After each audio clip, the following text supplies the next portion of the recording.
أعوذ بالله من الشيطان الرجيم. بسم الله الرحمن الرحيم. الحمد لله، الصلاة والسلام على رسول الله، ثم أما بعد.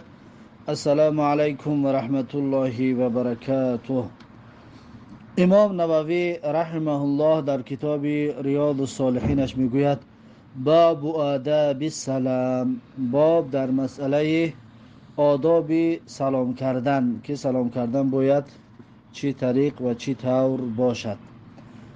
خب، حدیث 856 از کتاب ریاض الصالحین. عن ابی هریره رضی الله عنه ان رسول الله صلی الله علیه و سلم قال، یعنی که از ابو هریره رضی الله عنه روایت است، هر آینه رسول الله صلی الله علیه و سلم گفتند یسلم الراکب علی الماشی، یعنی سلام میگوید، سلام میدهد سواره بر پیاده. الراکب کسی که سوار است بر چیز، الماشی کسی که پیاده روی میکند. پس انسان سواره باید سلام بگوید بر انسانی که پیاده رفته ایستاده است. و الماشی علی القاعد، و انسان پیاده راه رو باید سلام بگوید برای انسانی که نشسته است. و القلیل علی الکثیر، و انسان کم باید سلام بگوید بر انسان‌هایی که بسیار هستند. مثلا دو گروه هست، گروهی کم گروهی بسیار رو باید سلام بگوید. متفق علیه، این حدیث متفق علیه است. و فی روایت للبخاری، و در یک روایت در بخاری آمدگی است و صغیر علی الکبیر، یعنی سلام میدهد خردسال بر کلانسال، انسان خرد بر انسان کلان سلام میدهد. این هست آداب سلامتی. خب این بود حدیث 856. بعد از این حدیث 857 عن ابی امامه سدی بن عجلان الباهلی رضی الله عنه قال، یعنی که از ابی امامه سدی بن عجلان باهلی رضی الله عنه روایت است که گفت قال رسول الله صلی الله علیه و سلم، میگه رسول الله صلی الله علیه و سلم گفتند این اول الناس بالله من بدأهم بالسلام. پیغمبر گفت که هر آینه اول الناس بالله، یعنی نزدیکترین مردم به الله تبارک و تعالی، من بدأهم بالسلامی، کسی است که آغاز کردگی از سلام رو، آغاز کردگی از شروع کردگی است سلام گفتن رو، یعنی هر کسی که اول سلام میدهد اون نزدیکترین مردم به الله تبارک و تعالی هست. یعنی که در حدیث بالاگی گفتیم سواره بر پیاده سلام میدهد، پیاده بر نشستگی و بسیار بر کم بر بسیار و میده بر کلان، اون آداب است. اما بهتر یا که نزدیکترین مردم همانی هست که اول سلامش شروع بکند. رواه ابو داود به اسناد جید، این حدیث را ابو داود با اسناد جید روایت کرده است. و رواه ترمذی عن ابی امامه رضی الله عنه قیل، و روایت کرده است ترمذی از ابو امامه رضی الله عنه که گفته شده است یا رسول الله الرجلان یلتقیان ایهما یبدأ بالسلام، میگه پرسیدن که ای رسول الله دو مردی که ملاقات میکنند، دو مردی که با یکدیگر روبرو میشوند، ایهما یبدأ بالسلام، کدام یکی از این دو باید سلام بگوید، یعنی اول کدامش سلام بگوید؟ قال رسول الله صلی الله علیه وسلم گفت که اولاهما بالله تعالی، یعنی نزدیکترین این دو به الله تبارک و تعالی. از همین دو مردی ملاقات کردگی و روپرو شده کدامش که به الله نزدیکتر است همونش باید سلام رو اول بگوید. یعنی که هر کسی که کوشش کند اول سلام بگوید تا اینکه از جمله نزدیکترینی به الله باشد، نزدیکترین انسان ها به الله باشد، از این حساب کوشش کند که اول سلام رو بر طرف مقابل بگوید. قال الترمذی، امام ترمذی گفته است که هذا حدیث حسن، این حدیث حسن می باشد. خب این بود باب آداب سلام، به همین این باب به آخر رسید. میگذاریم به باب دیگر، باب استحباب اعادة السلام على من تكرر لقاؤه على قرب بأن دخل ثم خرج ثم دخل في الحال أو حال بينهما شجرة ونحوها. یعنی باب در مسئله مستحب بودن اعادت السلام، یعنی تکرار کردن سلام. یا بار سلام دادی باز دویم بار سلامتی، کدام حالت ده؟ علی من تکرر لقاؤه، یعنی بر شخصی که ملاقاتشون روبرو شویشون تکرار شدگی است. مثلا حاضر روبرو شد، با لحظه بعد با روبرو شد علی قربین، یعنی که همین روبرو شویشون علی قرب است، یعنی زود است، زود روبرو می شود. مثلا مانندی چی؟ خودش مثال میاره، میگه که بیان دخل، با مانند اینه که میگه داخل شد، ثم خرج، خانه داخل شد و با بر آمد، دخل فی الحال، با چپ سر قفا گشت، ثم دخل فی الحال، پس با چپ سر یکون لحظه نگذشته با قفا گشت و در خانه در آمد. مثلا در همین صورت میگه باید با سلام بتید، سلام رو اعاده بکند، تکرار بکند. او حال بینهما شجرة و نحوها، یا که پرده شود بین این دو شخص درخت یا مانندی درخت. مثلا یا جو درختی سبزن بین شده یا درخت شد یا دیوار شد یا چیزی شد که مانعه شد، یا مثلا امروز بگیم که ماشین گذشت بعدش با سلام بتید، این مستحب است، این مستحب است. و نحوها مانندی درخت، یعنی که چیز دیگر است، مثلا خانه است یا که ماشین است یا که مثلا دیوار است، هر چیزی که حائل شود، یعنی که پرده شد، یعنی که مانع بین دو کس شود، در بین دو کس بدراید، بعد از این با سلام دادنشون مستحب می باشد. اکنون در این باره دو تا حدیث میارد. یکم حدیثش حدیث 858 عن ابي هريره رضي الله عنه في حديث المسيء صلاته انه جاء فصلى.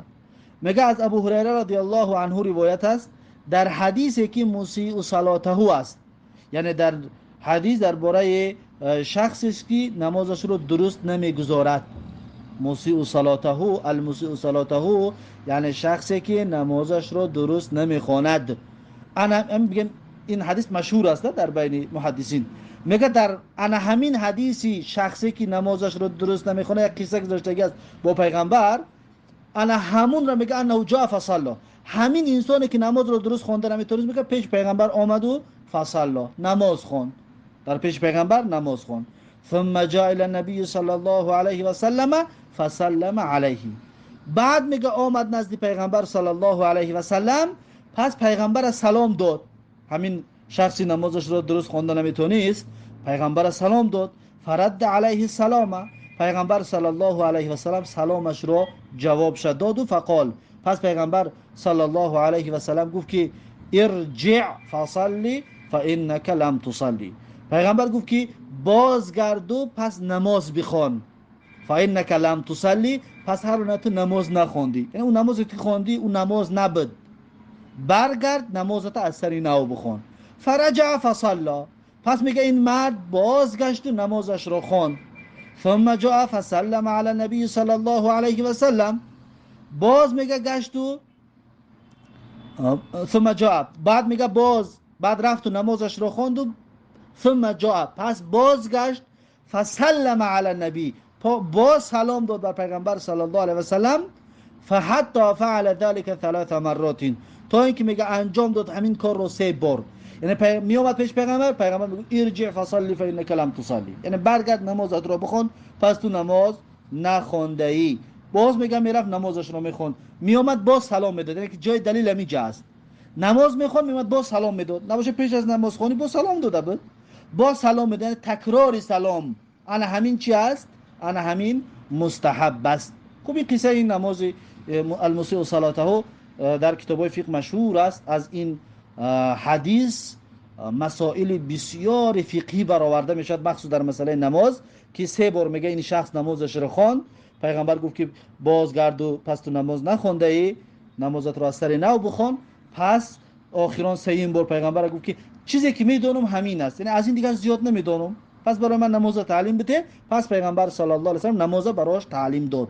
از این حساب در باب فقه این حدیث بسیار حدیث مشهور و بسیار حدیث احکام های نماز برآورده می شود. حدیث المسیء صلاته نام دارد.